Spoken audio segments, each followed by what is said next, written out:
Alright. तो आज से हम लोग पढ़ने जा रहे हैं बिल्कुल नया topic which is redox. Heading डालिए रेडॉक्स।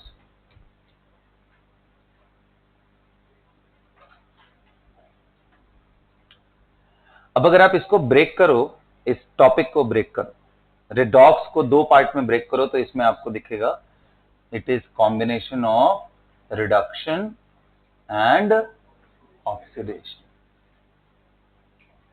यहां से आया है रिडक्शन एंड ये रेडॉक्स, मतलब ऐसा कोई केमिकल रिएक्शन जिसमें ऑक्सीडेशन हो रहा हो और रिडक्शन हो रहा हो, ऐसे रिएक्शन को कौन सा रिएक्शन बोलेंगे? रेडॉक्स। Got it? लिखो यहां,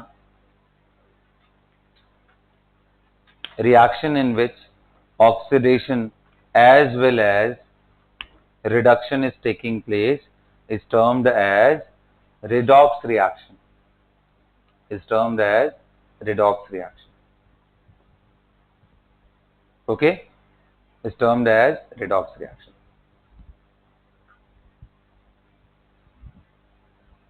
Got it? तो अभी हमारा सारा फोकस किस पे है? ऐसे रिएक्शन पे जो रेडॉक्स की कैटेगरी में आते। फिर आप बोलोगे सर क्या ऐसा भी रिएक्शन होता है जिसमें रिडक्शन ऑक्सीडेशन नहीं हो? बहुत सारे ऐसे रिएक्शन है, तो उनको क्या बोलते हैं? Non redox reaction. क्या बोलते हैं? अगला लिखो, नॉन रेडॉक्स। नॉन रेडॉक्स,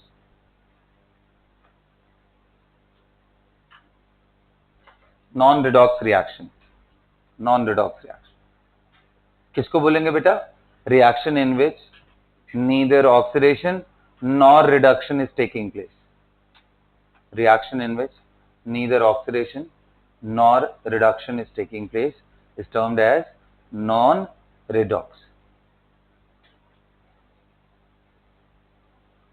फिर आपके दिमाग में आएगा सर ये ऑक्सीडेशन रिडक्शन आइडेंटिफाई कैसे करते हैं, है ना?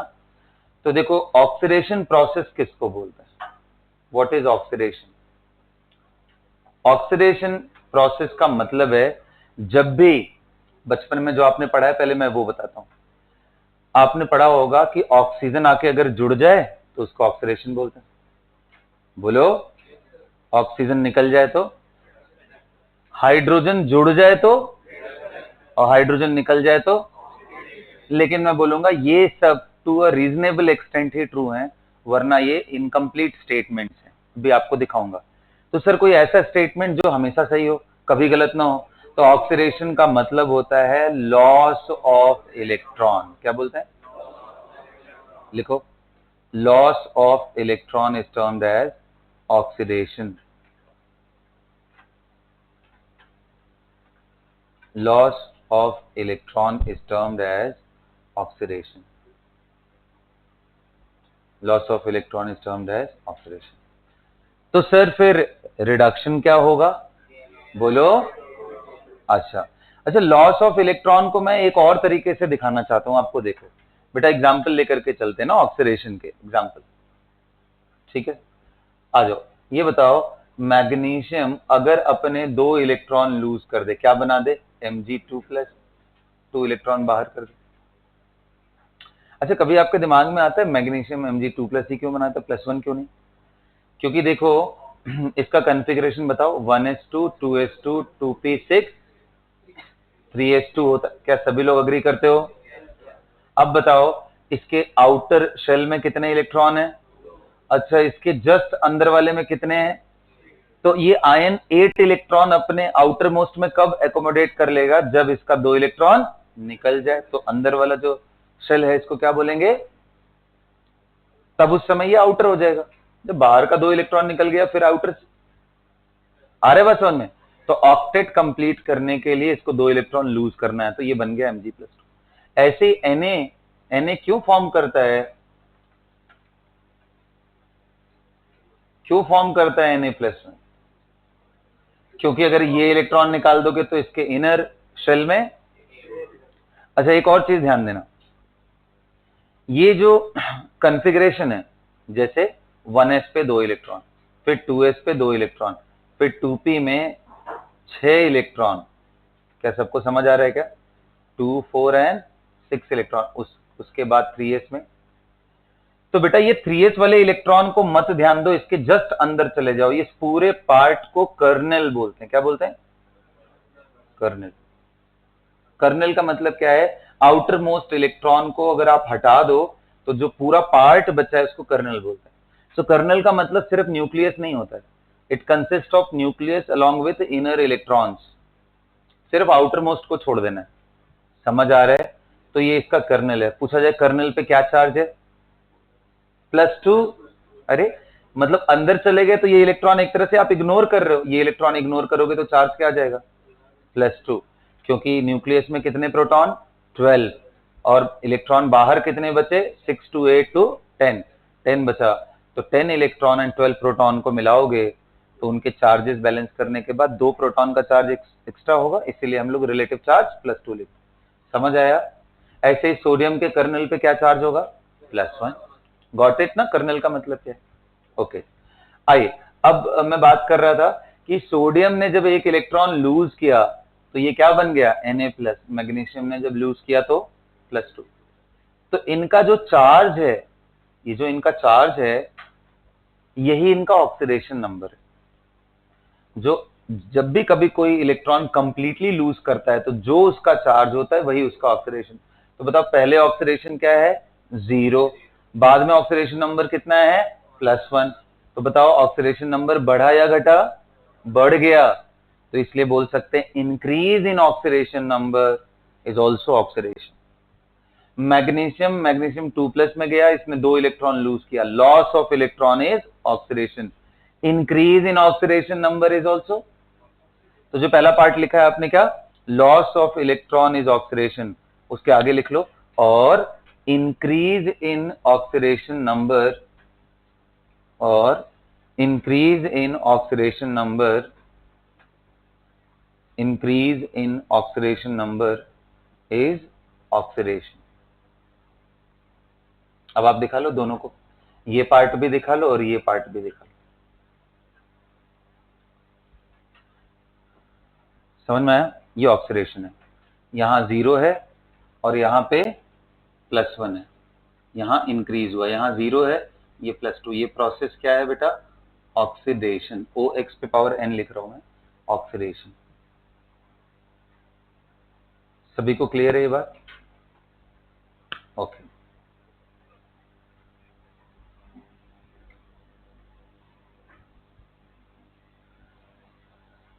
ठीक है, यहां तक सबको क्लियर? अब आगे बढ़े। ओके चलो, दूसरा पार्ट मैंने क्या लिखवाया था आपको कि decrease in oxidation number is reduction. लिखो, आप लिखना शुरू करो। रिडक्शन क्या है? Gain of electron is reduction और decrease in oxidation number is reduction. Gain of electron is reduction और decrease in oxidation number is reduction.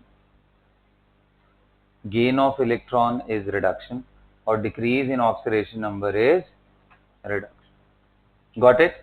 अब एग्जांपल देखते हैं, एग्जाम्पल देखते समझते हैं कैसे होगा। ये बताओ, आयरन 3+ है बेटा। आयरन के कितने स्टेट होते हैं? +3 एंड +2। एक होता है फेरस और एक होता है। अब बताओ आयरन 3+ को एक इलेक्ट्रॉन दे दोगे तो इलेक्ट्रॉन मतलब क्या? -1 ना। -1 एंड 3 जुड़ जाएंगे प्लस के साथ तो क्या आएगा? +2। तो क्या बनेगा ये? आयरन 2+। बताओ इसने गेन किया ना इलेक्ट्रॉन का, तो ये क्या हो गया? रिडक्शन। या फिर ऑक्सीडेशन नंबर देखो क्या हो रहा है? डिक्रीज हो रहा है, तो रिडक्शन।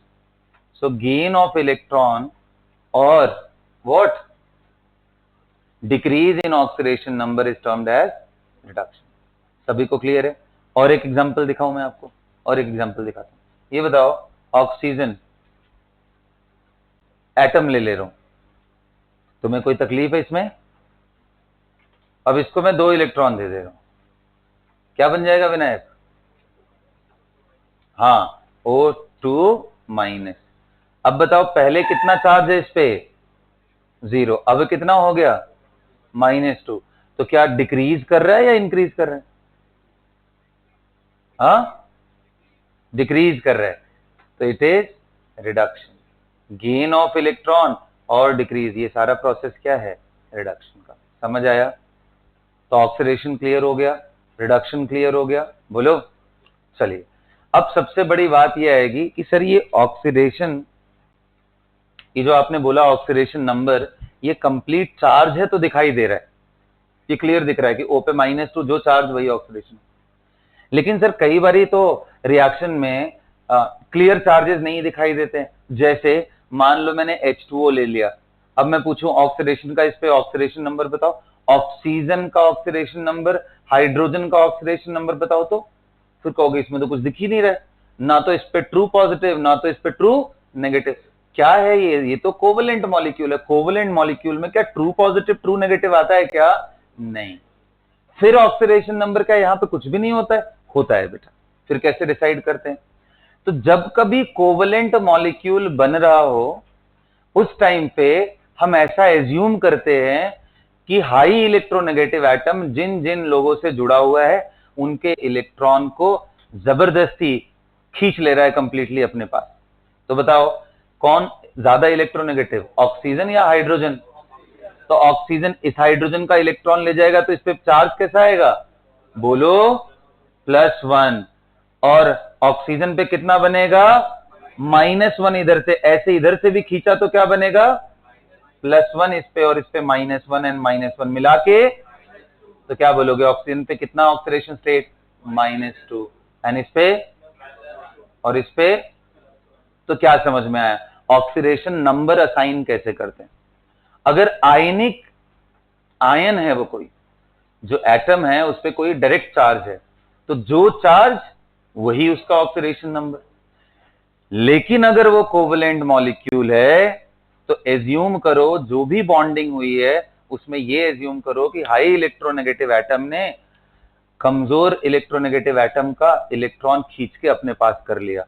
तो assume that bond is completely ionic. ऐसा एज्यूम करते हुए जो चार्जेस असाइन करोगे वही उसका ऑक्सीडेशन नंबर होगा।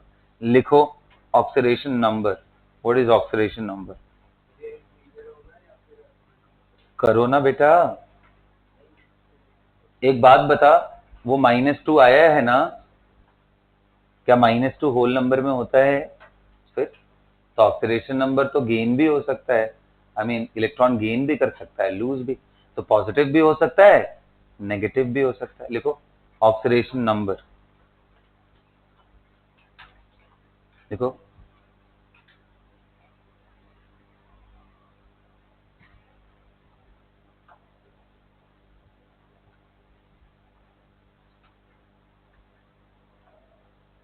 assuming the bond form is completely ionic,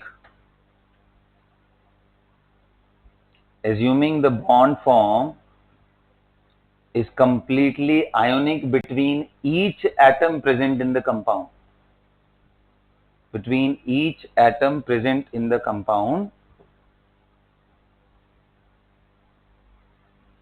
the relative loss or gain of electron, the relative loss or gain of electron is termed as oxidation number.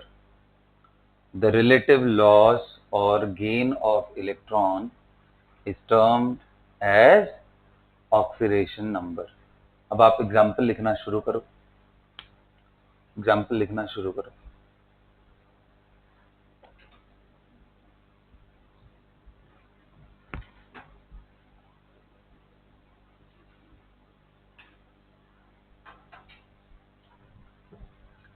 लिखो in H2O,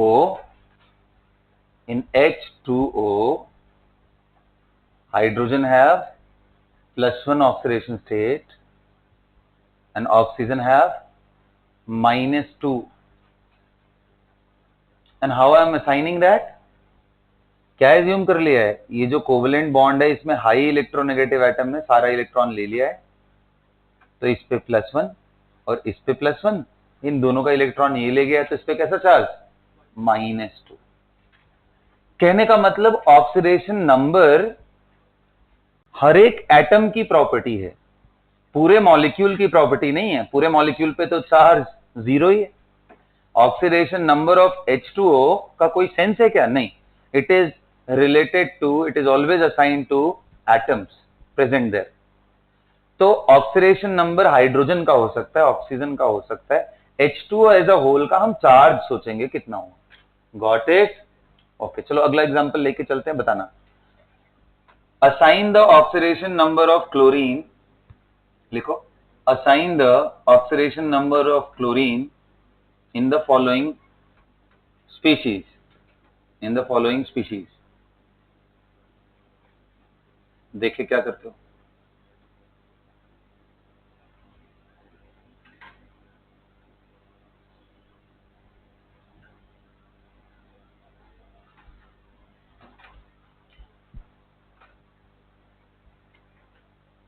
ये सारे मैंने आपको species दिए हैं, इनमें आप क्लोरीन का ऑक्सीडेशन नंबर असाइन करिए। क्लोरीन Cl सभी में करिए।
आइए चलिए देखते हैं। बताओ KCl के अंदर ध्यान से देखो, बताओ ये क्या आयनिक कंपाउंड है? तो ये तो K plus and Cl minus, तो इसका ऑक्सीडेशन स्टेट क्या है?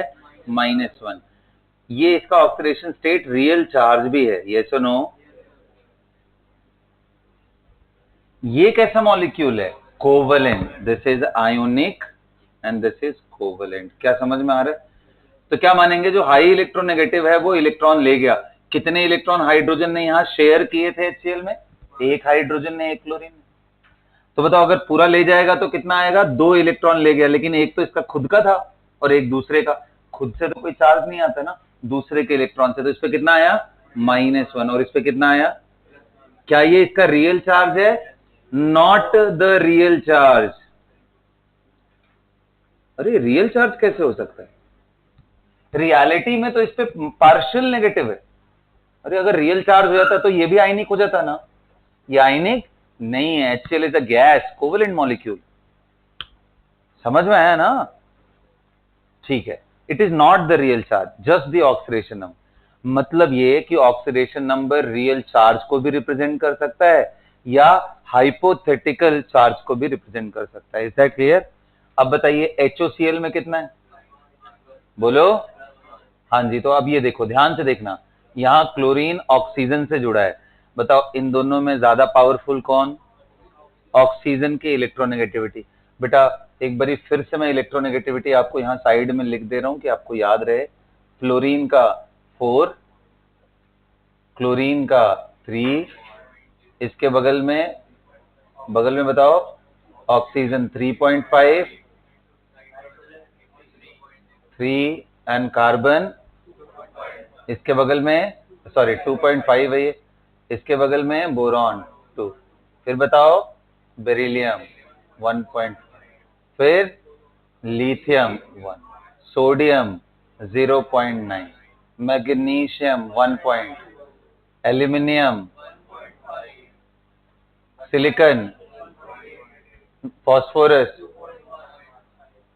Sulphur 2 point. समझ में आ रहा है?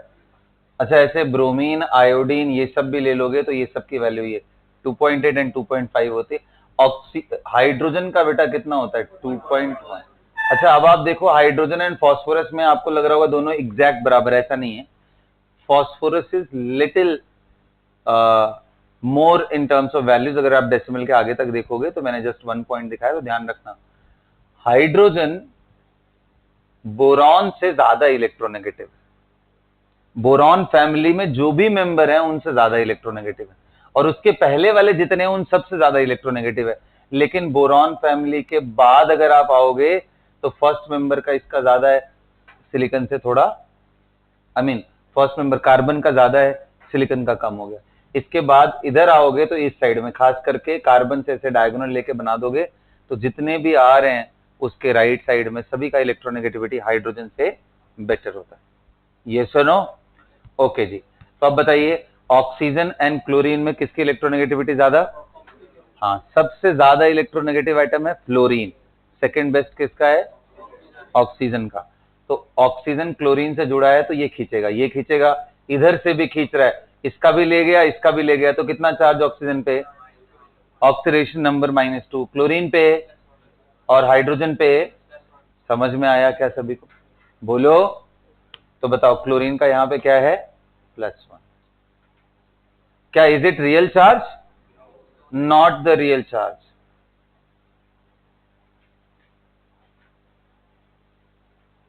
Just the oxidation number. How about this? क्या इसका स्ट्रक्चर बनाया आप लोगों ने? HOCl double bond O। जिन्हें अभी भी स्ट्रक्चर में डिफिकल्टी होती है, लुईस स्ट्रक्चर वाले लेक्चर को आप प्रिफर करो एंड अच्छे से पूरा रिवाइज करो उसको। Cl double bond O, OH यहां पे आ गया। बताओ क्लोरीन पे मुझे फोकस करना है, तो क्लोरीन और इधर ऑक्सीजन और इधर ऑक्सीजन, इधर डबल बॉन्ड बनाया है। डबल बॉन्ड का मतलब अपने 2 इलेक्ट्रॉन शेयर किए हैं। बताओ ऑक्सीजन दोनों ले जाएगा तो इस पे कितना आएगा? -2। इस पे कितना आ गया? +2। इस जगह से इधर ये खींच के लेके गया तो इस पे एक और कितना आ गया? +1। टोटल कितना हो गया? +3। इस ऑक्सीजन पे कितना आ गया? -2। इस हाइड्रोजन पे कितना है? +1। सबको समझ में आ रहा है? बोलो। चलो इसी तरीके से यहां देखा होगा आपने, यहां पे कितना आ रहा है? HOCl double bond O, double bond O। यहां बताओ इधर ये खींच रहा है, इधर ये दोनों खींच रहे हैं। अब मुझे सेंटर पे देखना है तो मैं सीधा देख लेता हूँ कितने कोवेलेंट बॉन्ड बनाए इसने? 5। सारे नॉर्मल बॉन्ड है ना, तो सब पे एक एक इलेक्ट्रॉन शेयर किया है। अगर पांचों इलेक्ट्रॉन निकाल लिए इससे ज्यादा वाले इलेक्ट्रोनेगेटिव वाले तो कितना आ जाएगा? +5। बाकी इस पे -2 -2, इस पे -2 एंड इस पे +1। सबको समझ में आ रहा है बेटा? बोलिए। अच्छा जी HClO4 देख लेते हैं। बताओ। ओ माय गॉड, क्लोरीन जैसे एटम पे कितना ऑक्सीडेशन स्टेट जा रहा है? +7 तक आ रहा है। क्या बात समझ में? +7 तक जा रहा है।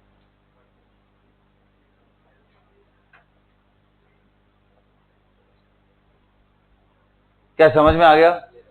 बोलो। +7 तक जा रहा है बेटा, क्लोरीन जैसे एटम में +7 तक। और आगे करें अब? हाँ, अब कर लोगे क्या? यानी स्ट्रक्चर का अपना इंपॉर्टेंस है जब कभी भी हम लोग क्या देख रहे हैं? Oxidation number. Is that clear? तो इसको पूरा नोट करिए, पूरा नोट करिए अच्छे से।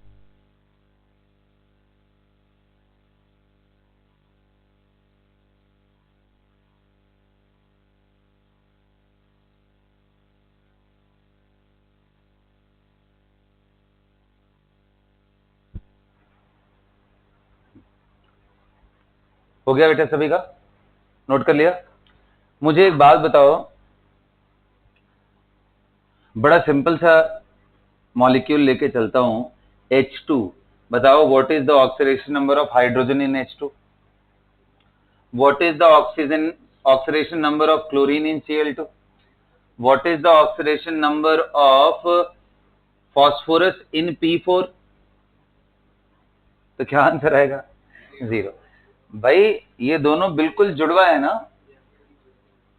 तो जितनी इलेक्ट्रोनेगेटिविटी इसकी उतनी, दोनों एक बराबर पावर से खींच रहे हैं, तो इलेक्ट्रॉन ना तो राइट ड्रिफ्ट हुआ ना तो इस पे 0, इस पे भी क्लोरीन पे 0, इस पे फॉस्फोरस पे भी चारों फास्फोरस आपको मालूम है कैसे अरेंज्ड है, कैसे अरेंज्ड है, ध्यान है। केमिकल बॉन्डिंग में मैंने डिस्कस किया था आपको, P4 पिरामिडल जैसा होता है।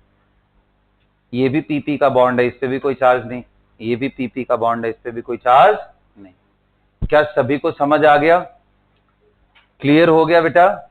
आइए चलिए अब मैं कुछ क्वेश्चन देता हूं, शुरू करेंगे हम लोग, निकालेंगे। पहले ये सारे एग्जाम्पल लिख लो, सारे एग्जाम्पल लिख लो। यानी इससे एक चीज क्लियर हो गया कि अगर आसपास सारे एटम आइडेंटिकल हो तो वो चाहे जैसा भी मॉलिक्यूल, उस पर चार्ज कितना आएगा, ऑक्सीडेशन नंबर कितना आएगा, 0। तो Cl2 हो जाए, O2 हो जाए, Cl2 हो जाए, इन सब पे क्या है, 0।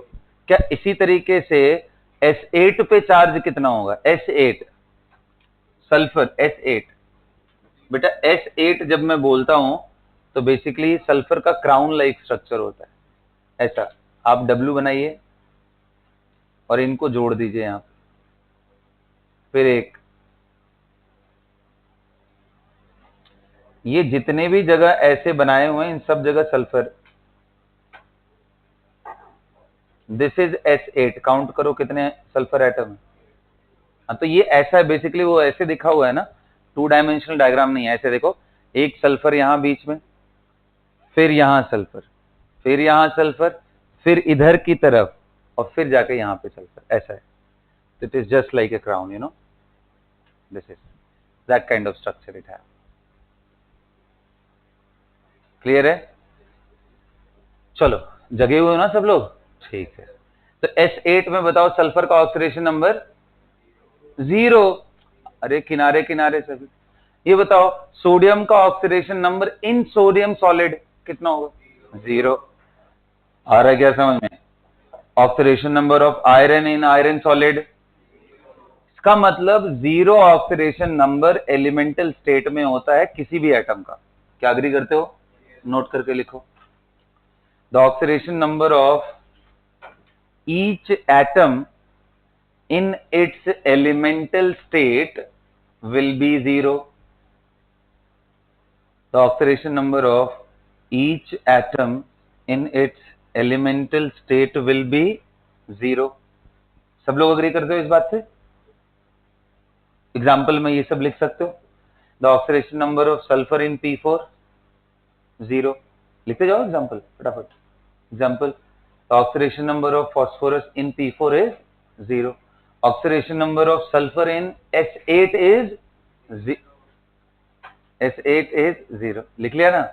अगला लिखो, the oxidation number of sodium in sodium solid is 0, the oxidation number of iron in iron solid is 0, metallic solid is 0। सभी को ये समझ में आ गया? यहां तक सबको क्लियर है? बहुत अच्छी बात है। अब क्वेश्चन लिखिए तो,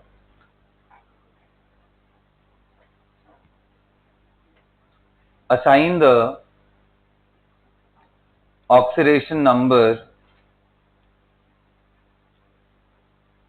assign the oxidation number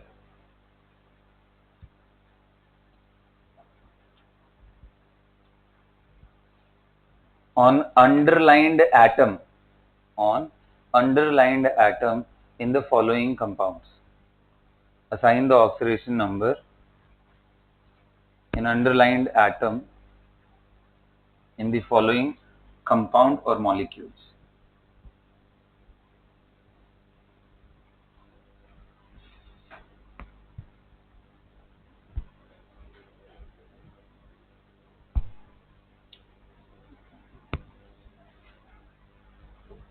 चलिए बेटा, पहला मॉलिक्यूल लेके चलते हैं, कौन सा? कंसिडर H2S, इसमें सल्फर का बताइए। H2SO3, क्या नाम है इसका? सल्फ्यूरस एसिड, इसमें सल्फर का बताइए। H2SO4, इसमें सल्फर का बताइए। इतना तो समझते हो? बोलो। अब इसके बाद दो और लेके चल रहे हैं, which is very very interesting. Sulphur के दो और मॉलिक्यूल, धीरे धीरे हम लोग बढ़ेंगे, आगे बढ़ेंगे।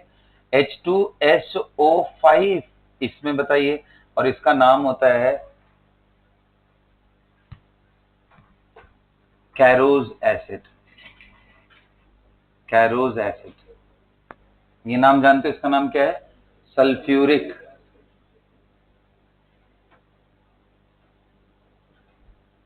इसका नाम क्या है बेटा? Sulphurous acid.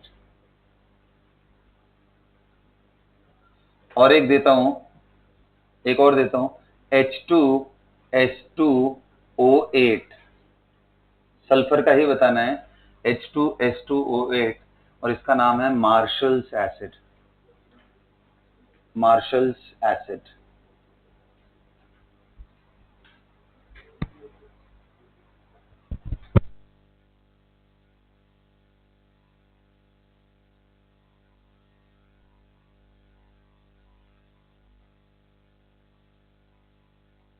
ये दो स्ट्रक्चर आप अटेम्प्ट करना, आप नहीं भी बना पाए तो कोई बड़ी बात नहीं है, वो मैं सिखाऊंगा।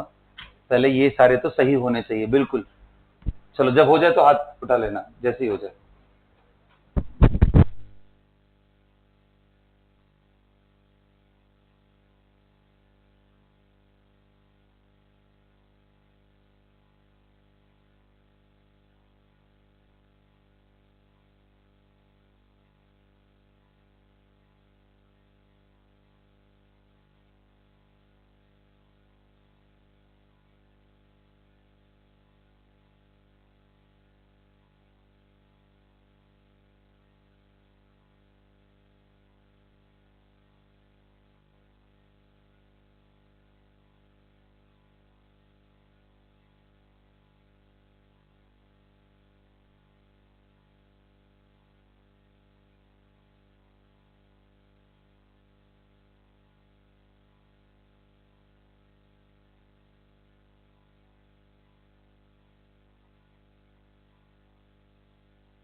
चलो कितने लोग का हो गया? ओके, चेक करते हैं जो हुआ, चेक किया जाए। आओ बेटा, आओ चलो। H2S में बताइए कितना है? -2, बिल्कुल सही है, -2, एब्सोल्युटली करेक्ट। HHH -2 आ रहा है, इधर से दोनों से खींच लेगा, ठीक है। ओके जी, H2SO4 बना के देखते हैं। तो सल्फर OH, क्या सबको मालूम है यही होता है? और यहाँ डबल बॉन्ड हो और यहाँ डबल बॉन्ड हो, ये सुनो बता, सल्फर के किनारे जितने भी एटम लगे हैं सभी इससे ज्यादा इलेक्ट्रोनेगेटिव, तो इधर से एक, इधर से दूसरा, इधर से तीसरा, इधर चौथा, इधर पांचवा, इधर से कितना आया +6। क्या ऑक्सीजन का यहाँ पता है -2, यहाँ -2, हाइड्रोजन +1 एंड हाइड्रोजन यहाँ +1 क्या सबको समझ में आ रहा है? बोलिए। अच्छा जी, यहां करके देखते हैं, ये हो गया है आपका, इसको करना है, अच्छा ये बचा हुआ है, तो यहां आ गया आपका कितना +6 और यहाँ कितना बोल रहे हो +4। कितने लोग आया +4 आता रहो? चलो बस सीख तो गए यार तुम लोग, क्या लग रहा है सीख गए क्या? अच्छा, अभी अब तो टेस्टिंग का मजा है, जब तुम लोग बोलो कि मुझे आ गया है तभी तो क्वेश्चन देने का, उसके पहले तो क्या है, जब आपको लग जाए कि आ गया मेरे से बता दो, ठीक है, फिर मैं क्वेश्चन पूछ। आगे सभी को हाँ हाँ यार, कॉन्फिडेंस रखो, आगे चैलेंज लेने का। ये बताओ H2SO4 ट्राई किया, कितना आया बताओ? 6 है, +8 आ रहा है। अच्छा ठीक है, दिखा बेटा कैसे आया +8, दिखा कहाँ है, दिखा। ओके ठीक है, हाँ जी आइए देखिए, +8 वाले थोड़ा सा सुधर जाएं, अभी टाइम है उनके पास जिंदगी में बहुत ज्यादा। कैसे, क्या गलती किया मैं बता रहा हूं। सल्फर के पास वैलेंस शेल में कितने इलेक्ट्रॉन है बेटा? 6 ही है ना, तो टेक्निकली अगर ऑक्सीजन से बाइंड अप हुआ तो ये 3 ही बना पाएगा पूरी तरीके से, कोई चार्ज तो नहीं है ना इस पे कि एक्स्ट्रा इलेक्ट्रॉन आ जाए, हाँ बोलो। तो इसके बाद तुमने क्या किया है, ये एक OH डाल दिया है और एक और OH डाल दिया, H2S3 एंड 2 5। बताओ ऐसे लोगों को क्या किया जाए, उल्टा लटका दिया जाए, बोलो किया जाए कि छोड़ दें? आज छोड़ दे रहे, चलो ठीक है। तो ये गलती नहीं करनी है, ठीक है। ये क्या कुछ भी बनाए जा रहे हो, मतलब थोड़ा फ्रीडम दे दिया तो कुछ भी बना रहे हो। आओ चलो देखते हैं इसका एक्चुअली स्ट्रक्चर कैसा है, ये समझो। देखो सल्फर +6 में ऑलरेडी आ जाएगा जैसे इसके पास 4 ऑक्सीजन आ गए, 5वां ऑक्सीजन डायरेक्ट जोड़ने के लिए ना तो इसके पास कोई लोन पेयर है कि ये डेटिव बॉन्ड से दे, कुछ भी नहीं बचा है। लास्ट ऑप्शन जो मैंने बताया था जिसको हम अवॉइड करते हैं, वो काम यहां पे करेंगे। क्या करेंगे? We will make a peroxide bond here. क्या बनाएंगे? क्योंकि अब कुछ बचा ही नहीं करने के लिए। So the other oxygen here is this. This is peroxide bond. Peroxide.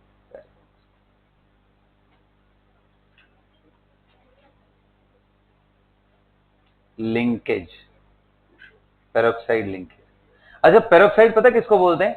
जब उस पे अपेरेंटली O2 पे -2 हो जाए, O2 पे, बताओ ये ऑक्सीजन दोनों को O2 की तरह ट्रीट करो, बताओ ये इधर से खींच रहा है, ये इधर से खींच रहा है, क्या इस पे -1 आया? क्या बीच में एक दूसरे से कोई नहीं खींच सकते हैं तो उसकी वजह से कोई चार्ज नहीं आएगा, तो क्या ये O2 -2 बन गया क्या? इसलिए इसको क्या बोल रहे हैं? पेरोक्साइड। Did you understand? बोलो। ओके, सल्फर अभी भी देखो कितना है +6, क्योंकि यहां 2 ले गया, इधर 2 नीचे ले गया, इधर एक इधर, तो टोटल कितना आया +6। अच्छा इस ऑक्सीजन पे माइनस, इस पे, मतलब सर यहां पे ना एक नहीं 2 तरह के ऑक्सीजन आए, एक नॉर्मल ऑक्साइड जिसपे -2 है और एक पेरोक्साइड जिसपे -1 है। क्या सबको समझ में आ रहा है? तो एक पेरोक्साइड भी प्रेजेंट है और एक नॉर्मल ऑक्साइड। अब बताओ पेरोक्साइड एक प्रेजेंट है ना, इसलिए इसका दूसरा नाम, कैरोज एसिड का दूसरा नाम पेरोक्सी मोनो सल्फ्यूरिक एसिड भी होता है। क्या नाम होता है बेटा? Peroxy mono. ये नाम मैंने जानबूझ के नहीं दिया, क्योंकि पहले बता देता तो आपको पहले स्ट्राइक कर जाता कि पेरोक्साइड बॉन्ड है, इसलिए नहीं। अब नाम के बाद पढ़ोगे तो समझ में आएगा। पेरोक्सी मोनो सल्फ्यूरिक एसिड मतलब ऐसा सल्फ्यूरिक एसिड जिसमें पेरोक्साइड बॉन्ड भी प्रेजेंट है। तो देखो ये H2SO4 जैसा ही है, बस जो OH था वहां पे एक और ऑक्सीजन आ गया, तो अब OH के बजाय OOH हो गया है। क्या हो गया है? OOH, है ना? क्या बोलिए, आपको समझ में आ रहा है? क्लियर हो रहा है? तो पेरोक्सी मोनोसल्फ्यूरिक एसिड में OOH, दो तरह की बात लिखना नोट करके, in peroxy monosulphuric acid two types of oxygen are present. How many of them have -2 state? 3 of the oxygen have -2 state, -2 oxidation state. 3 of the oxygen have -2 oxidation state, and two of them have -1 state.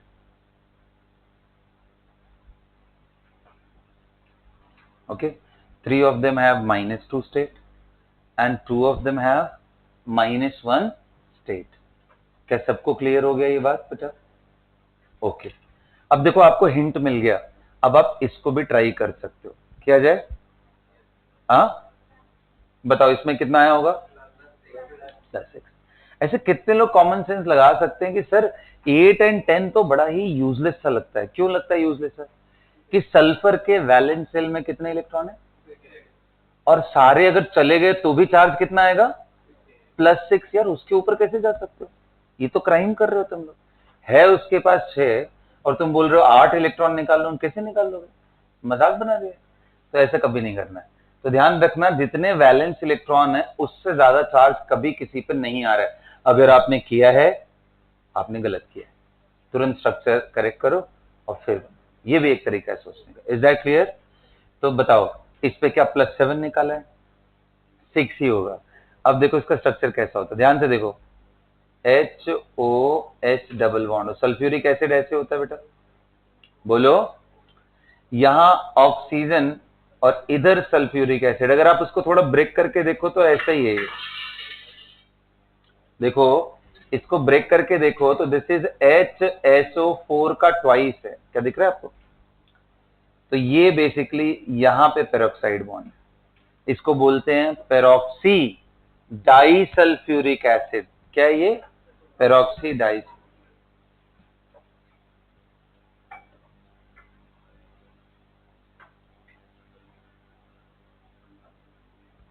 देखो इसी का दो molecule एक तरह से जुड़ा हुआ है, HSO4 का दो molecule. It also contain peroxide linkage. क्या ये पेरोक्साइड दिख रहा है आपको? ये पेरोक्साइड, इसमें सल्फर का कितना है जी? +6। देखो चारों तरफ उसके घूम के देख लो, +6 दिख रहा है ना। मतलब इसमें कितने ऑक्सीजन थे टोटल? 8। 8 में 6 का कितना है? -2, एंड 2 का कितना है? -1। ये बात लिखो जल्दी, जल्दी लिखो। पेरोक्सी डाइसल्फ्यूरिक एसिड और Marshall's acid, peroxy disulphuric acid और Marshall's acid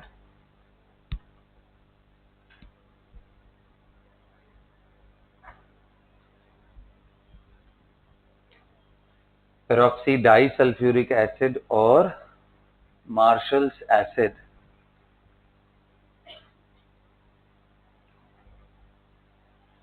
contains one peroxide linkage, one peroxide linkage,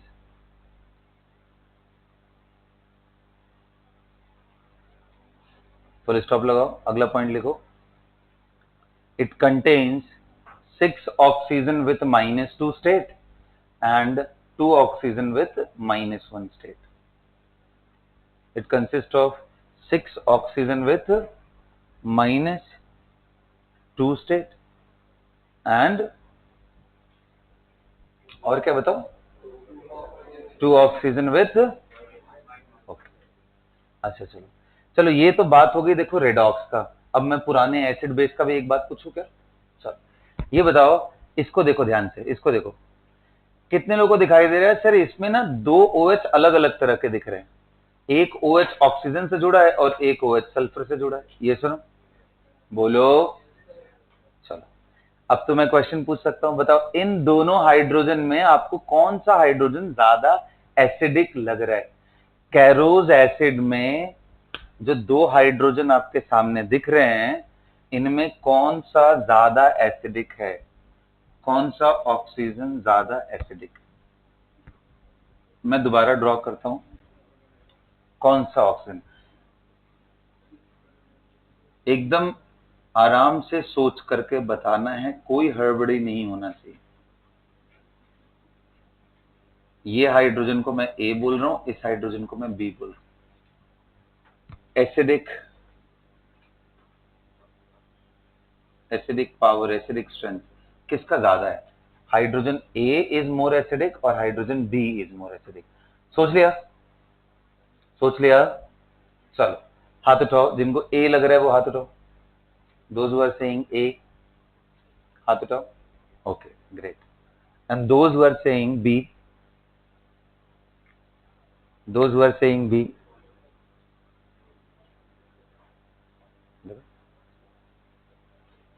and those who are saying B, वो हाथ उठाओ।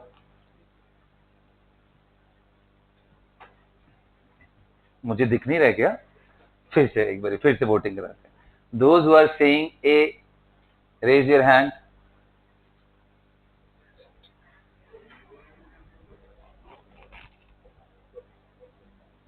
हाँ जी, those who are saying B, raise your hand.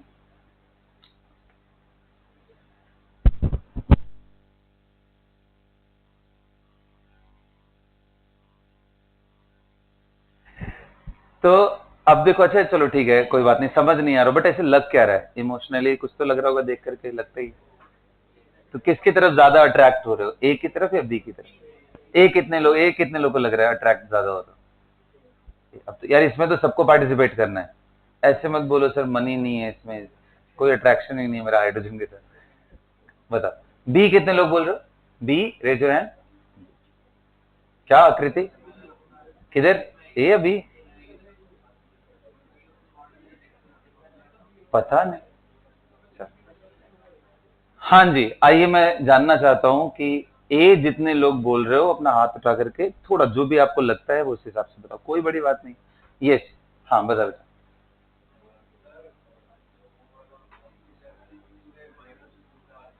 किसमें बेटा, इस पे? हाँ तो -2 चार्ज नहीं, ऑक्सीडेशन स्टेट है।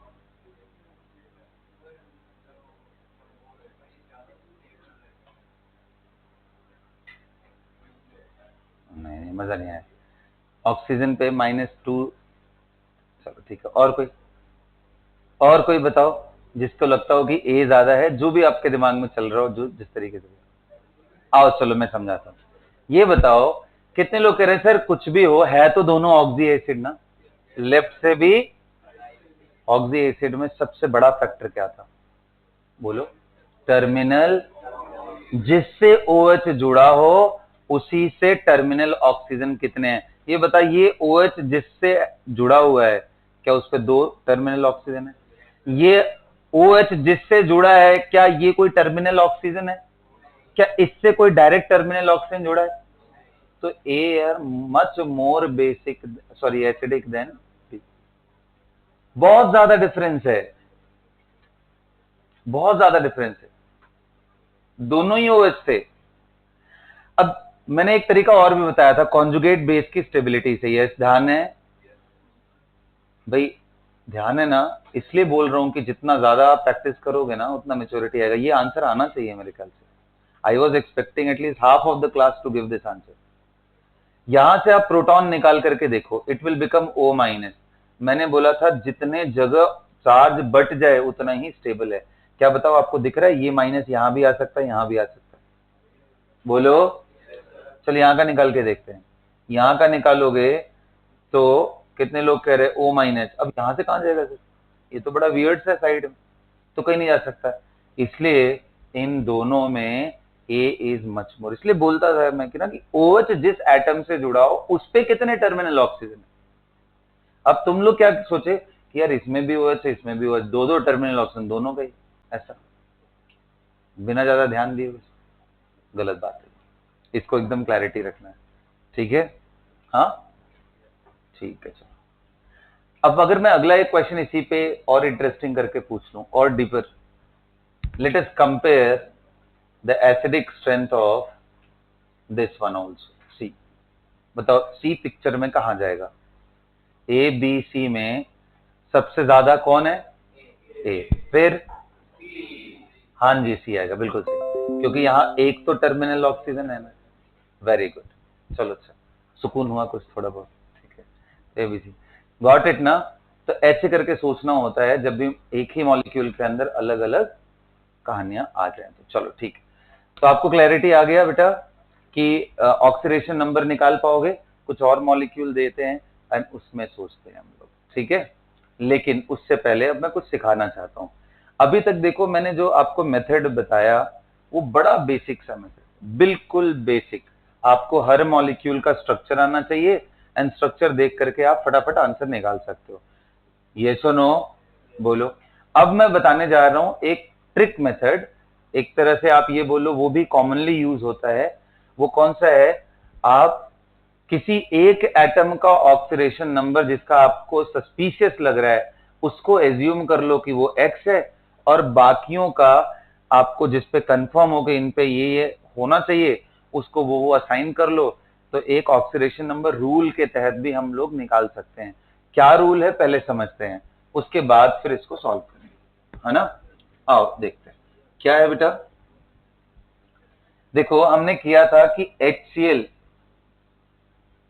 इसमें हमने देखा था कि हाइड्रोजन पे कितना ऑक्सीडेशन स्टेट +1, और इस पे जरा सम करो तो कितना आ रहा है? ओके जी। फिर हमने किया था HOCl डबल बॉन्ड हो डबल बॉन्ड हो डबल बॉन्ड हो, ये चलो बताओ इसमें हाइड्रोजन पे कितना, ये चारों ऑक्सीजन पे कितना, और क्लोरीन पे कितना? 7 ना यार, 2 4 6 और एक 7, जरा जोड़ो तो कितना आ रहा है? कुछ पता चल रहा है? Sum of oxidation number of each atom present in a molecule is equal to the charge on the atom. इस पे कोई चार्ज ही नहीं था इसलिए ये 0 आ रहा है। अब मैं एक एग्जांपल दिखाता हूं जहां पे तुझे दिखाई देगा बेटा। ये बता, चल अब देखते हैं हम लोग। मान लो कि ये ऑक्सीजन पे माइनस है, मतलब मैं बात कर रहा हूं ClO4 माइनस का। बताओ ऑक्सीजन पे माइनस, क्लोरीन डबल बॉन्ड हो डबल बॉन्ड हो डबल बॉन्ड हो, यही स्ट्रक्चर होगा ना क्लोरेट पर क्लोरेट का, बोलो। अच्छा बताओ इस ऑक्सीजन का ऑक्सीडेशन नंबर -2, इसका इसका इसका बता -2। अरे -1 तो पहले से ही है, ये इधर से खींच के ले जाएगा तो कितना हो जाएगा? उसका रियल चार्ज -1 है बट ऑक्सीडेशन नंबर कितना है? Got it. तो ये -2 है, ये -2 -2 -2, कितने हैं ऑक्सीजन -2, और कितना क्लोरीन पे चार्ज? देख देख ले एक बार जोड़ ले, देख 7 8 कौन बोल रहा है? किसका दिमाग खराब हो गया? अरे कितने बॉन्ड बना रखा है वंश? वंश कितने आ रहे हैं? 7, तो फिर 8 कहां से तुम्हारे अंदर आ रहे? इतना इमोशनल मत हो यार। 4 2 जा कितना होता है, और 7 जोड़ दो तो कितना आना चाहिए था, क्योंकि क्लोरेट के ऊपर चार्ज कितना है। This is termed as oxidation number rule. The sum of oxidation number of each atom present in a molecule or ion is equal to charge on the molecule or ion. सबको समझ में आ रहा है? लिखो ये कहानी, ऑक्सीडेशन नंबर रूल। अब इसी का यूज करके हम लोग करेंगे क्वेश्चन, ठीक है। The sum of oxidation number rule लिखना, the sum of oxidation number of the sum of oxidation number of each atom, the sum of oxidation number of each atom present in a molecule or ion, the sum of oxidation number of each atom present in a molecule or ion is equal to the charge on the molecule or ion. The charge on the molecule or ion. अब आप example में लिख लो, example में लिख लो, the sum of oxidation number of hydrogen, oxygen and chlorine present in HClO4 is coming out to be 0 because HClO4 पे कोई charge नहीं. The sum of oxidation number of hydrogen, chlorine and oxygen present in HClO4 is coming out to be each atom. मैंने बोला है तो यहाँ 4 oxygen के atom है, इसको 4 से इसलिए मल्टीप्लाई किया. एग्जाम्पल में इसको दिखा लो, एक ये एग्जाम्पल दिखा लो और एक ये दिखा लो, ये दोनों काफी, दोनों ही इनफ. ये दो एग्जाम्पल दिखा. यहाँ पे sum of the oxidation number of each atom here is coming out to be minus. यहाँ बच्चे गड़बड़ी करते हैं, ध्यान देना, इस पे -1 है तो उनको लगता है ये -1 लेना है. नहीं, जहां भी बॉन्ड बनाया है इसकी इलेक्ट्रोनेगेटिविटी जिससे भी ज्यादा उसके इलेक्ट्रॉन को भी खींचेगा. तो जो चार्ज पहले से रखा है प्लस जो इसने और एक्वायर किया, दोनों जोड़ना है. ठीक है, तो each oxygen have -2 in this case. It is not that 3 of them have -2 and 1 have. Got it? तो हमने ये सीखा कि oxidation number may represent real charge और may not represent real charge. ये भी बात नोट करके लिख लेना. Oxidation number may represent real charge और may not represent real charge.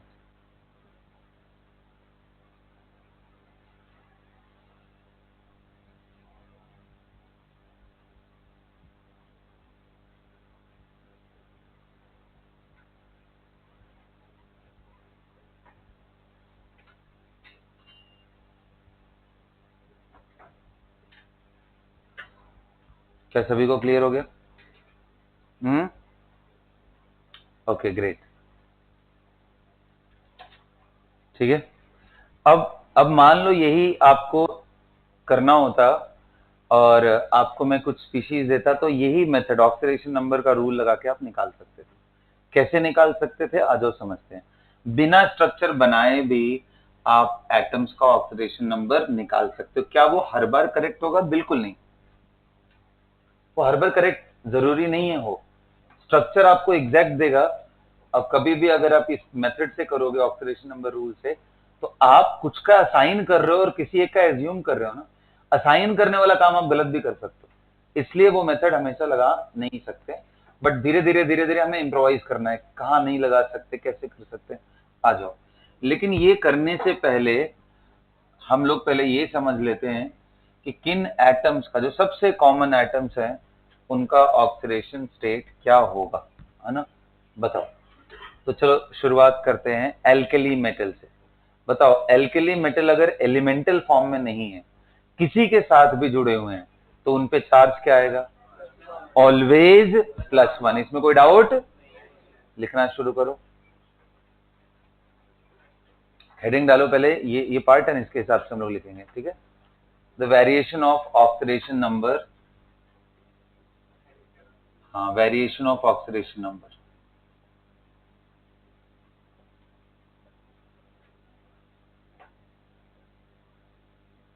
in different group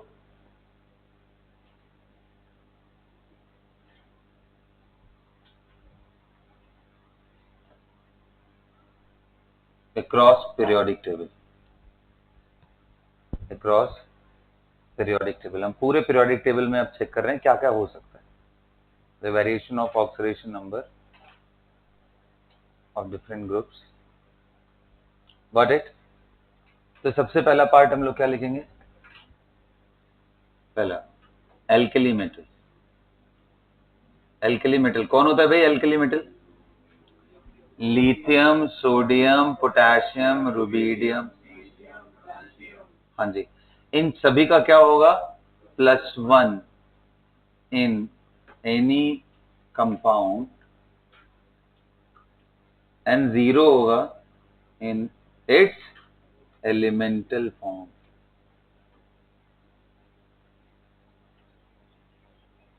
लिखो। देखो जीरो तो सभी का होता है एलिमेंटल फॉर्म में, तो पहले शुरू में कुछ जगह लिखेंगे, बाकी इसको ड्रॉप कर देंगे। किसी भी कंपाउंड में गया तो it will always be in +1 state. Got it? अब कहोगे सर ग्रुप 1 में तो हाइड्रोजन भी आता है, आपने उसको क्यों नहीं इंक्लूड किया? क्योंकि हाइड्रोजन दोनों तरीके से रिजेंबल कर सकता है, +1 भी बना सकता है, -1। आओ जो दिखाते हैं कैसे। ये बताओ, ये बताओ, सोडियम के साथ जब ये कंपाउंड बनाएगा तो क्या होगा? ये -1। किसकी इलेक्ट्रोनेगेटिविटी ज्यादा, सोडियम या हाइड्रोजन की? तो ये -1 रखता है, ये +1। वही हाइड्रोजन आपका अगर HCl के साथ जुड़ा है तो इस पे क्या होगा? समझ में आया? अच्छा, यही हाइड्रोजन अगर BH3 में है तो बताओ, -1। कैसे समझ में आ रहा है? कैसे बेटा? हाँ, इलेक्ट्रोनेगेटिविटी हाइड्रोजन की कितनी है? 2.1। इलेक्ट्रोनेगेटिविटी बोरॉन की कितनी है? 2.0। ये ज्यादा है, खींच के ले गया -1। समझ में आया? यही आप देखो, यहाँ पे CH में देखने की कोशिश करते हैं, कितना आएगा? एक ही।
हाँ जी बच्चों, तो मैं आपको बता रहा था कि हाइड्रोजन को मैंने ग्रुप 1 में रख करके उसका ट्रेंड नहीं डिस्कस किया, and the reason is hydrogen कभी +1 रख सकता है, कभी फिक्स नहीं होता है, जबकि एल्कली मेटल का ऑलवेज एलिमेंटल स्टेट में सभी का 0 होता है, उसको छोड़ के नॉन जीरो स्टेट, सिर्फ सिंगल नॉन जीरो स्टेट अगर पूछा जाए क्या होता है तो +1।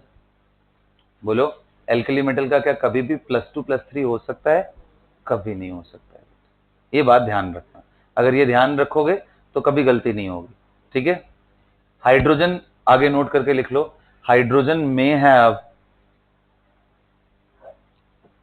+1 state and -1 state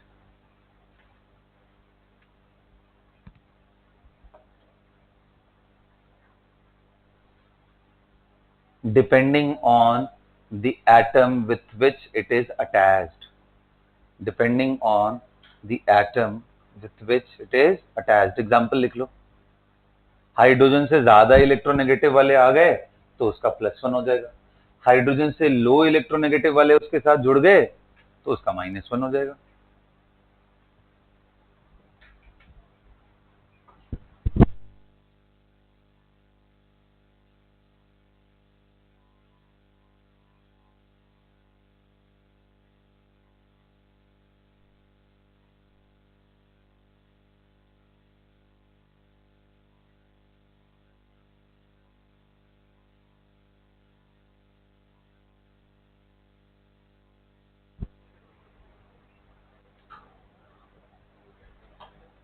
क्या आ गया बेटा सभी को? ये एकदम क्लियर हो गया? ओके जी। किसकी बात चल रही थी? एल्कली, बोलो, मेटल्स। इसमें कोई तकलीफ किसी को? ग्रेट। अगला लिखो, alkaline earth metal. Alkaline earth metal.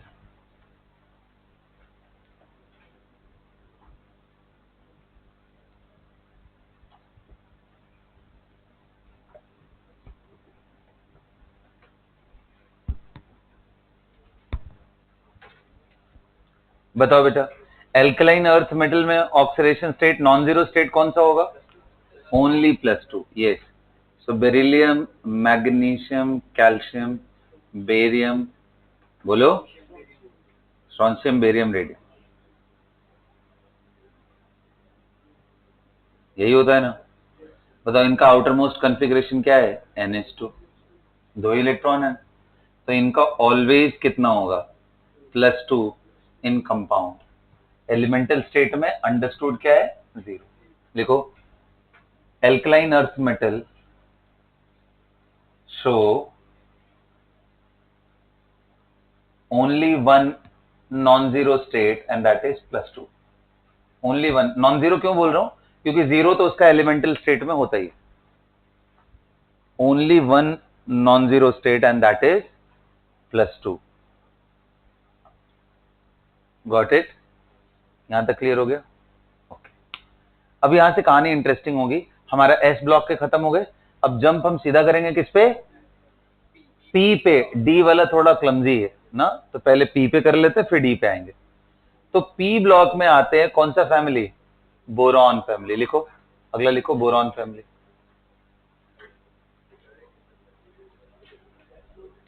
बताओ बेटा, ध्यान से देखो, इधर ध्यान दो वंश। बोरॉन फैमिली के एलिमेंट्स बताओ। अरे बोलो, शुरू करो। हाँ,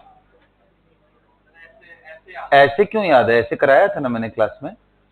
चलो, बोरॉन के बाद एल्यूमिनियम, गैलियम, यही है ना। शर्म करो यार तुम, थोड़ा थोड़ा तो कर लो। तो उससे कोई फायदा ही नहीं है, इतनी मेहनत करके क्या फायदा? मैंने बोला था इससे ग्रुप ट्रेंड मिलता है, सिमिलैरिटीज मिलती है, नंबर से याद रहते हैं कितने वैलेंशियल में इलेक्ट्रॉन है। ऐसे ऐसे करने से क्या है? कुछ नहीं। हर बार आप लिखोगे और कोई फायदा नहीं होगा।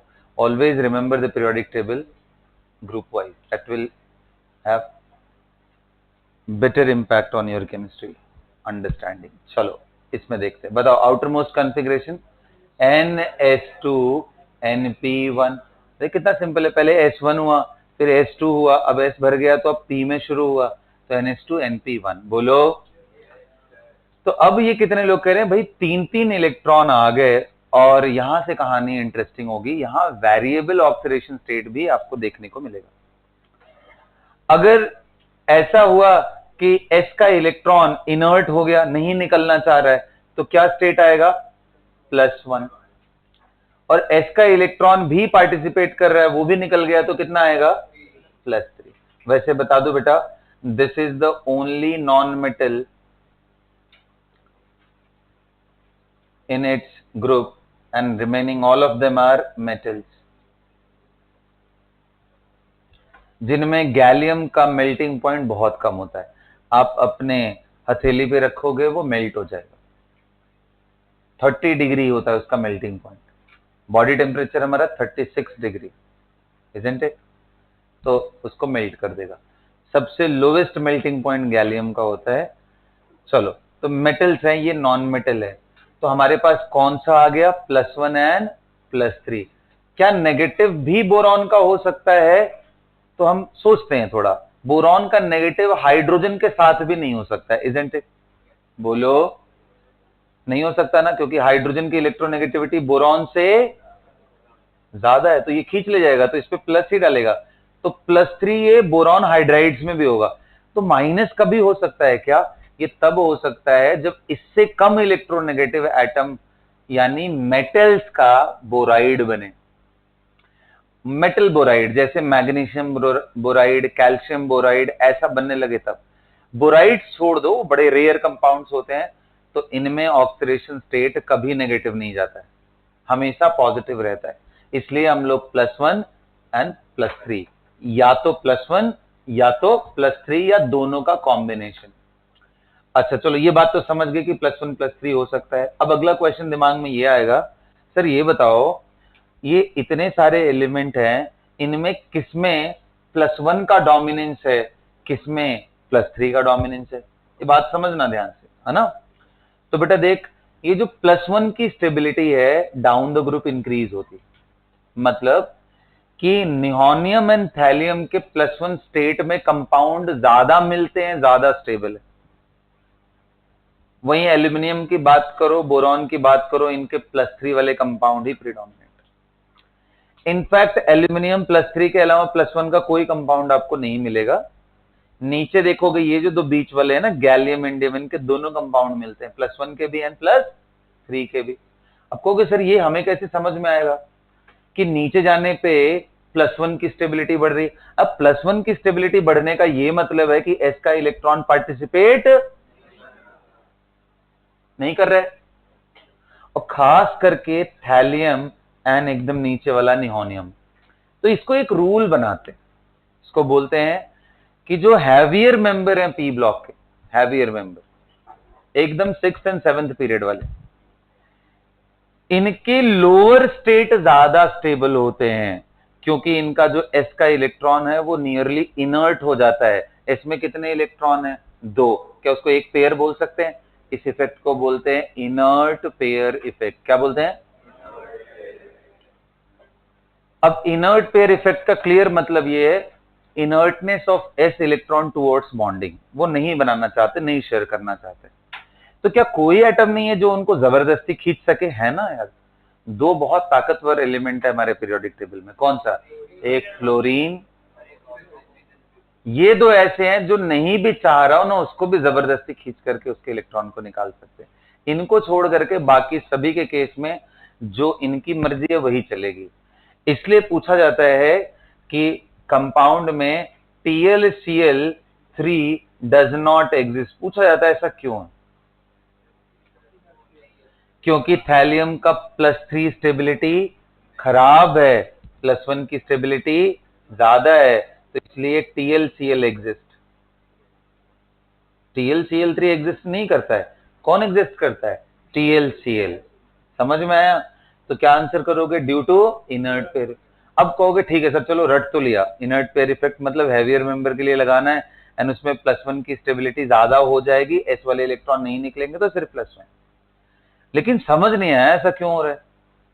हाँ, तो थोड़ा ध्यान लगाओ। कोई बता सकता है इनर्ट पेयर इफेक्ट आ क्यों रहा है? s का इलेक्ट्रॉन इनर्ट क्यों हो रहा है? शिवांश सोचो थोड़ा, बताओ यार तुम। Why s electron is inert? खड़े हो जाओ थोड़ा तुम।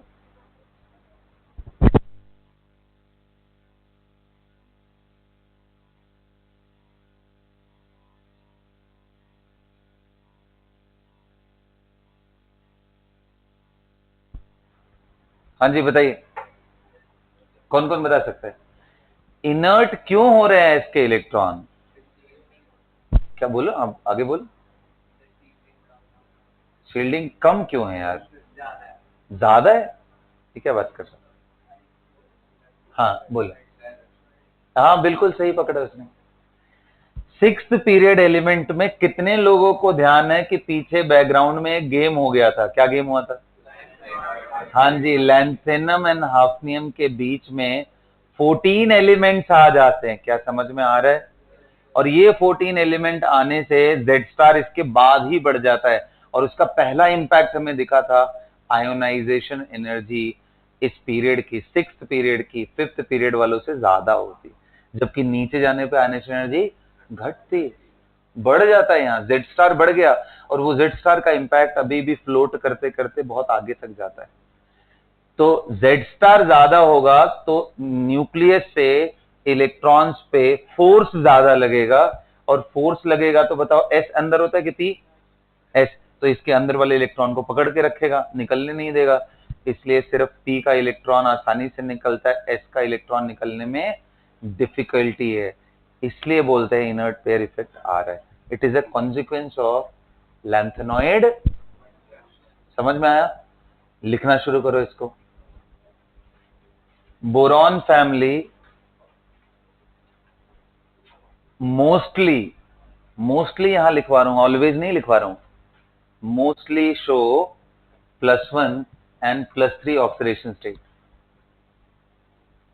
mostly show +1 and +3 oxidation state.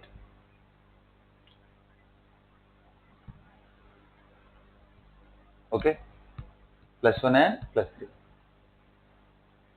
अगला पॉइंट लिखो,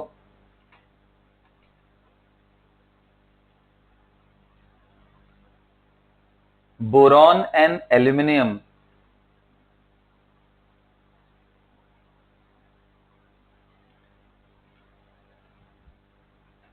show +3 state. Gallium and indium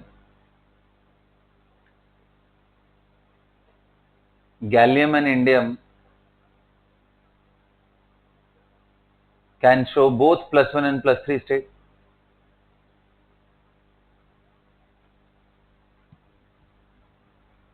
Whereas thallium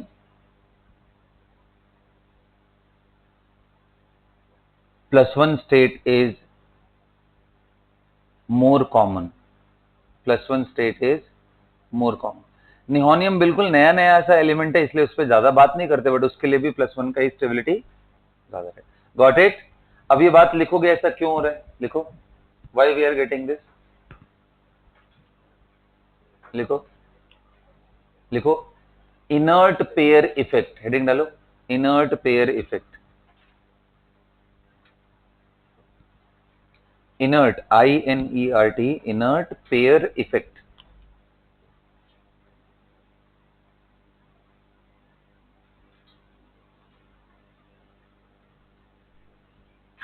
IP effect. Okay, inert pair effect क्या है ये, लिखो, the heavier member of P block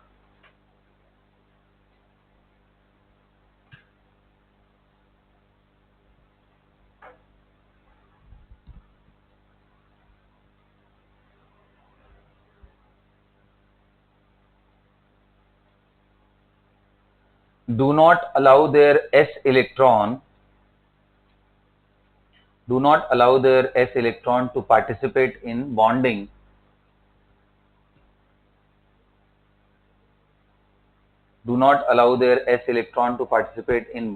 easily.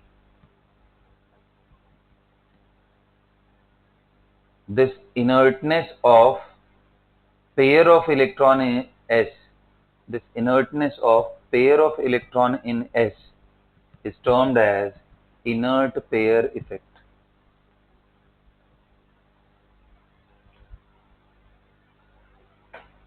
This inertness in the pair of S electron is termed as inert pair effect.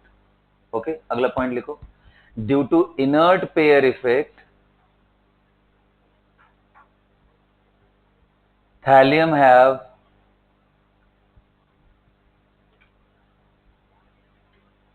+1 state more stable as compared to +3 state. Thallium have +1 state more stable as compared to +3 state. +1 state more stable as compared to +3 state. And that is why TlCl3 does not exist, whereas TlCl exists.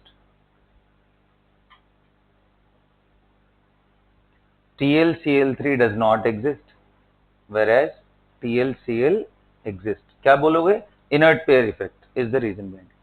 अच्छा, inert pair effect क्या हम हर जगह लगाएंगे? नहीं, mainly 6th period के लिए लगाएंगे, क्योंकि 6th पीरियड में ही Z स्टार बहुत ज्यादा बढ़ गया था एब्रप्टली.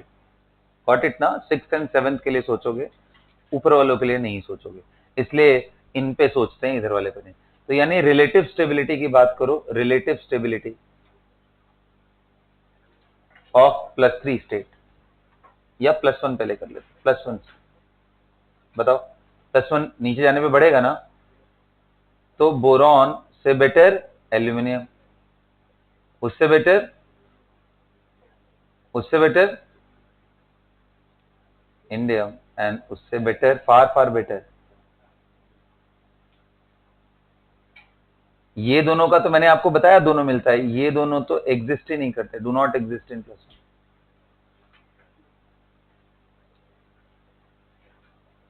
इनके कोई कंपाउंड ही नोन नहीं है।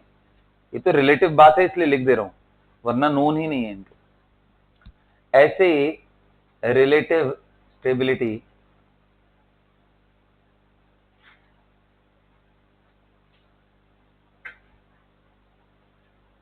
स्टेबिलिटी ऑफ +3 स्टेट, बताओ कौन सा होगा? Boron +3, aluminium +3, gallium +3 and dot dot dot, indium +3। आ रहा है बात समझ? थैलियम +3। तो +3 की स्टेबिलिटी ऊपर की तरफ बढ़ेगी एंड +1 की स्टेबिलिटी डाउन द ग्रुप बढ़ेगी। सबको समझ में आ गया? इनर्ट पेयर इफेक्ट क्लियर हो गया? बोलो। समझा तो दिया, वो उतना ही समझना है बस 6 पीरियड के लिए, ठीक है। अच्छा, अब और एक बात देखो, एक बार क्वेश्चन पूछा था कि जो थैलियम का एक कंपाउंड आइसोलेट किया गया है TlI3, थैलियम का एक कंपाउंड क्या आइसोलेट किया गया है? TlI3। क्या आप बता सकते हो इसमें थैलियम का ऑक्सीडेशन स्टेट क्या होगा? बोलो बोलो। +3, फिर से वही गलती। मैंने अभी क्या बोला?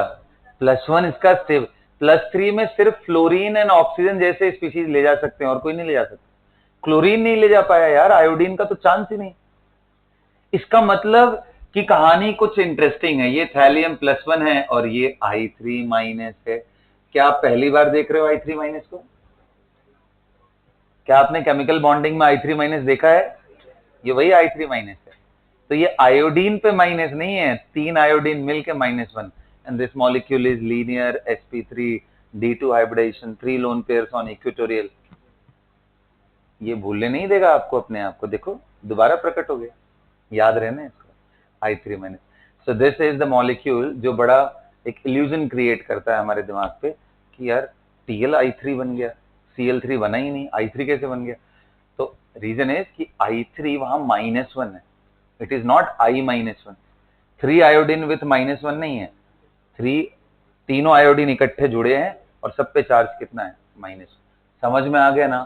तो ये कंपाउंड के अंदर क्या सभी को क्लियर हो गया?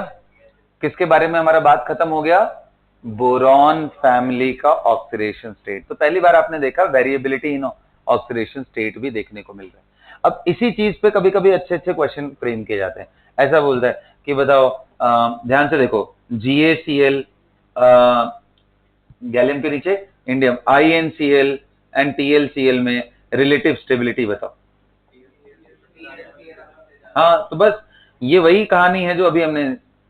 अब पूछा जाए relative stability GaCl3, InCl3 and AlCl3, क्या बोलोगे? अब अगर बोरॉन होता तो बोरॉन और आ गया था। समझ गए ना?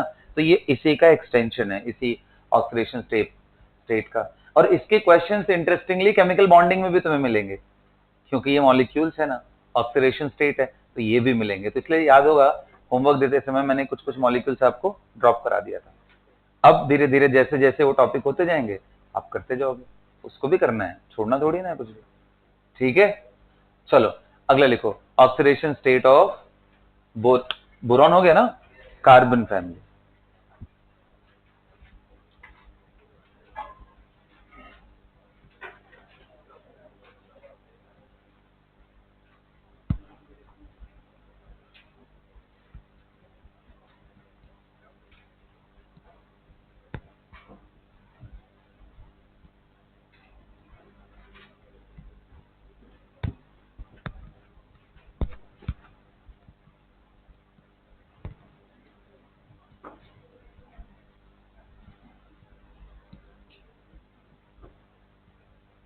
Oxidation state of carbon family.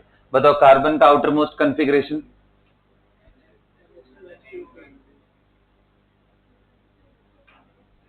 इसके नीचे बताओ कौन है? Flerovium, Fl F। सुधर जाओ तुम लोग, थोड़ा सुधरो, अभी बहुत टाइम है। फ्लेरोवियम, ध्यान है ना? चलो, carbon, silicon, germanium, tin, lead and flerovium. Configuration NH2 बताओ ऑक्सीडेशन। अब इस बार कितने लोग कह रहे हैं सर कार्बन तो हाइड्रोजन से ज्यादा इलेक्ट्रोनेगेटिव होता है, बोलो। तो इसलिए CH4 भी पॉसिबल है, और CH4 में -4 भी पॉसिबल है, क्योंकि ये खींच ले जाएगा इलेक्ट्रॉन को इस पे। आ रहे बात समझ में?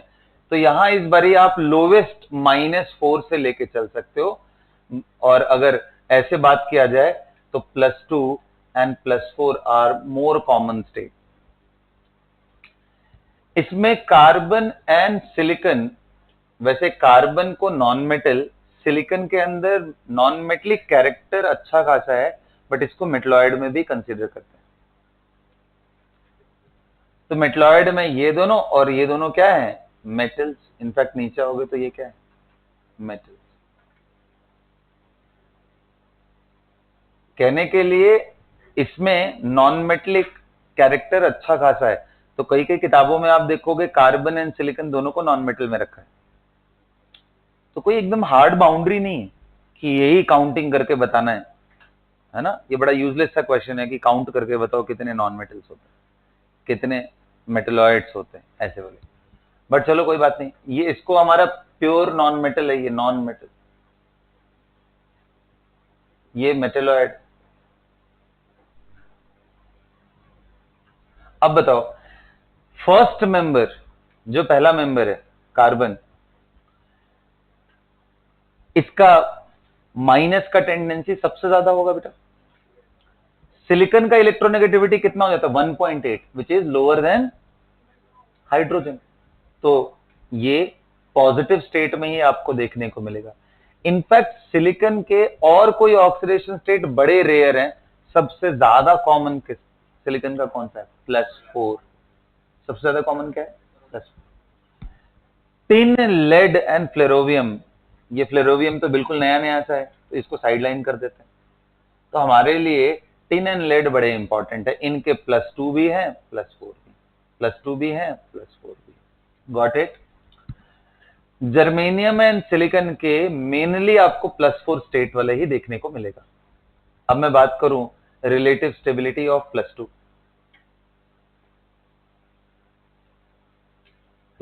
बताओ, कायदे से तो मुझे कार्बन, सिलिकॉन, जर्मेनियम ये सब लेना ही नहीं चाहिए, बट चलो रिलेटिव डिस्कशन में तो ले लेते हैं। बताओ, यहां से शुरू करते हैं ना। SI +2, GE +2, tin +2, lead +2। बताओ क्या आंसर आएगा? सबसे ज्यादा लेड। ये बहुत ज्यादा है, क्यों? Inert pair effect. क्या समझ में आया? बोलो। Inert pair effect is the reason behind. Okay, inert pair effect is the reason behind this. और +4 की स्टेबिलिटी करेंगे तो क्या आएगा? बोलो। हाँ जी, मतलब लेड +4 सबसे कम स्टेबल, टिन +4, इसके बाद आगे बढ़ते जाओ यार, बताओ। जर्मेनियम, सिलिकॉन, और उससे ज्यादा कार्बन। Got it? यहां क्लियर हो गया? अब देखो, ये तो कॉमन स्टेट +2, ये दोनों कॉमन है, ये दोनों कॉमन है। आप अगर कार्बन देखो तो कार्बन की कैटेनेशन एबिलिटी की वजह से कार्बन सारे ऑक्सीडेशन स्टेट -4 से लेकर के +4 के सभी स्टेट शो कर सकते हैं। -4 से +4 के सभी स्टेट दिखाता हूं। बताओ, कार्बन CH4 में कितना है? -4। बता बेटा, CH3 ले लिया तो कितना हो गया? देखना यार, -3 हो गया। हुआ क्या?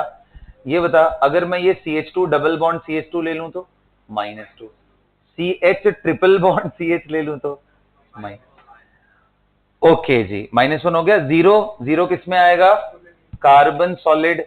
कार्बन सॉलिड इसके अंदर चाहे वो डायमंड हो, फुलरीन हो, या फिर आपका लॉन्स्टेलाइट हो, ग्रेफाइट हो, कहीं पे भी है, इसका 0 है ना। इसके अलावा बेटा कार्बन का पॉजिटिव स्टेट में देखते हैं, पॉजिटिव स्टेट +1 देखते हैं।